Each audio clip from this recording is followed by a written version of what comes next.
নমস্কার বন্ধুরা, পেকলিশ গল্পঝুড়িতে সকলকে স্বাগত। পাহাড় আর জঙ্গল ঘেরা এক ছোট্ট গ্রামে থাকতো এক ছোট্ট মেয়ে রিনি। ফুল আর প্রজাপতি তার খেলার সাথী। একদিন প্রজাপতিদের সাথে খেলতে খেলতে সে গ্রামের পাশের জঙ্গলটাতে প্রবেশ করল। খেলতে খেলতে কখন যেন রিনি গভীর জঙ্গলে চলে এসেছে তা সে খেয়ালই করেনি। গভীর জঙ্গলে হাঁটতে হাঁটতে হঠাৎ তার চোখে পড়ল আশ্চর্য এক দৃশ্য। এক অবাক কাণ্ড। এক খরগোশ চশমা পরে বই পড়ছে। এরকম তো রিনি না আগে কখনো দেখেছে আর না শুনেছে। এইবার খরগোশের নজরে পড়ল রিনি। ছোট্ট মিষ্টি মেয়েটাকে দেখে বয়স্ক খরগোশটি এক গাল হেসে হাত নেড়ে তাকে অভিবাদন জানালো। খরগোশের হাসি আর ইতিবাচক ব্যবহার রিনিকে আশ্বস্ত করল। তার ভয় কেটে গেল। এগিয়ে গিয়ে রিনি খরগোশের পাশে বসল, নিজের নাম বলল আর বলল, তুমি বই পড়ছো? এমন তো আগে কখনো দেখিনি। খরগোশ বই পড়ছে। আমি তো যে সে খরগোশ নই গো, আমি হলাম জাদুকর খরগোশ। হ্যাঁ, জাদুকর খরগোশ? বাহ! আমাকে তুমি তাহলে জাদু করে দেখাও।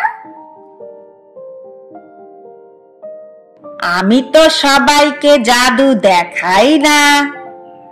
তুমি ছোট্ট মিষ্টি মেয়ে, ঠিক আছে, কিন্তু একটা শর্ত, একটা ধাঁধার উত্তর দিতে হবে। পারবে? আচ্ছা ঠিক আছে, বলো কি ধাঁধা। বলো তো দেখি। রাতের বেলায় আলো দেয় কিন্তু সেটা আগুন নয়। হ্যাঁ, জোনাকি। বলো ঠিক কিনা? আরে বাহ, তুমি তো খুব বুদ্ধিমতী। তোমাকে আমি নিশ্চয়ই জাদু দেখাবো। বলো, কি জাদু দেখবে? আমাকে তুমি প্রজাপতি বানিয়ে দাও। কেন কেন? প্রজাপতি কেন? প্রজাপতি উড়ে বেড়ায়, আমারও উড়তে ইচ্ছে করে।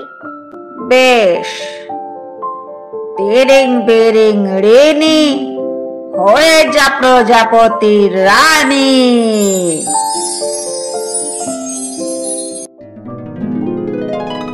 ও মা, রিনির তো প্রজাপতির মতন পাখা গজিয়ে গেল। প্রজাপতির মতন সেও উড়তে লাগলো। খরগোশ কিন্তু তাকে 1 ঘন্টা পরে ফিরে আসার শর্ত দিয়েছিল। রিনি ভীষণ বাধ্য মেয়ে।